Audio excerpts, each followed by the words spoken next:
I am very, very proud to be here today in support of this excellent report.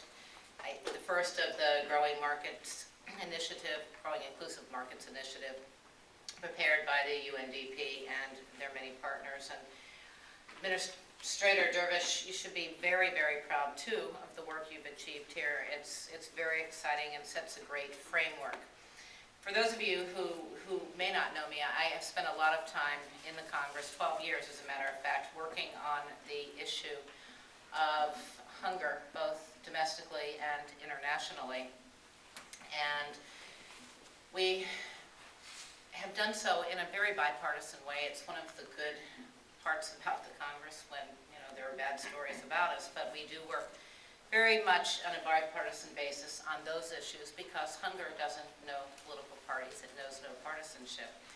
And I believe that hunger is the cruelest symptom of poverty, and it's because it deprives the poor of their ability to learn, it challenges their physical development, it impedes their ability to fight disease, and with more than 800 million hungry individuals, and that number, as we all know, is growing.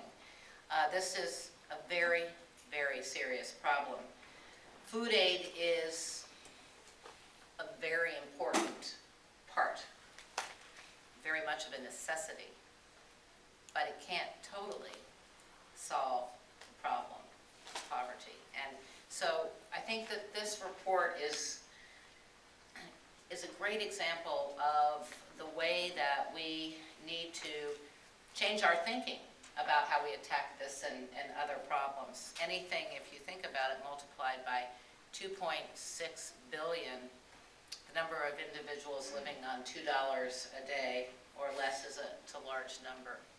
And it does include a very large marketplace. I think that trade has, let me go back and just mention one thing.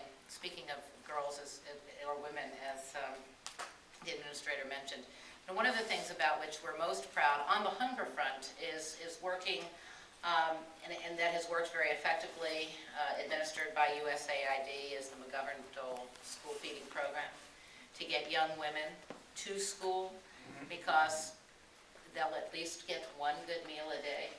And it's changed the whole role of women in those communities. It's actually educated a whole new population.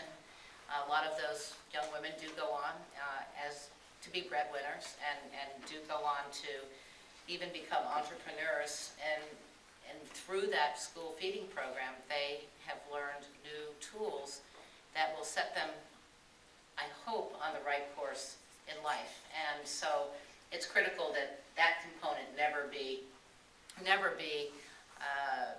lost.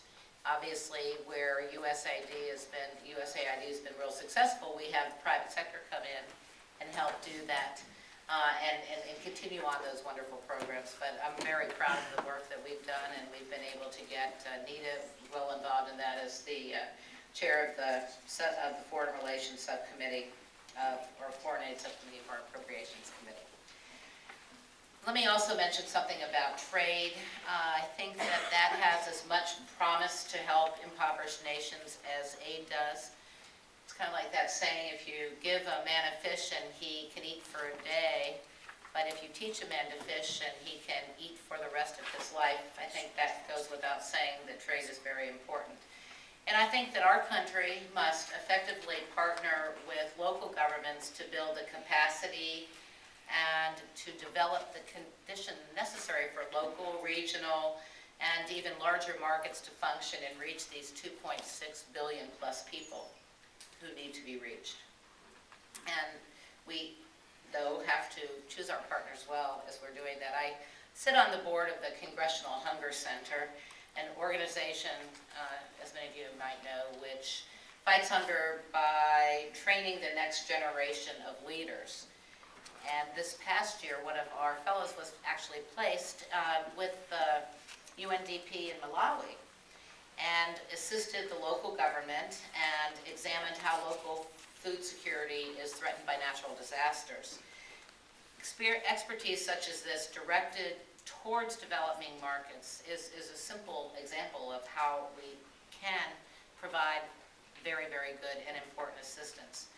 I don't believe that other countries need to mirror our system of government in order to escape poverty, but I do believe that they must share our commitment to the inalienable rights of individuals and desire for justice, both social and economic. Trade and the global marketplace are often cited as reasons for, not the solutions to, poverty. This report shows the flaw in that reasoning. It describes how economic participation brings technologies and innovations to struggling communities, and it outlines how governments and nonprofit organizations can help. These are very powerful ideas.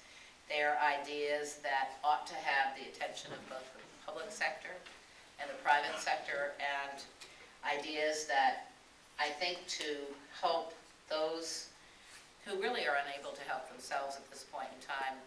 I think this will lead us in the right direction for the future, and I'm very excited to be here today, and I want to congratulate the administrator again for the excellent work that you and your partners have done in this report. Thanks for letting me be a part of this.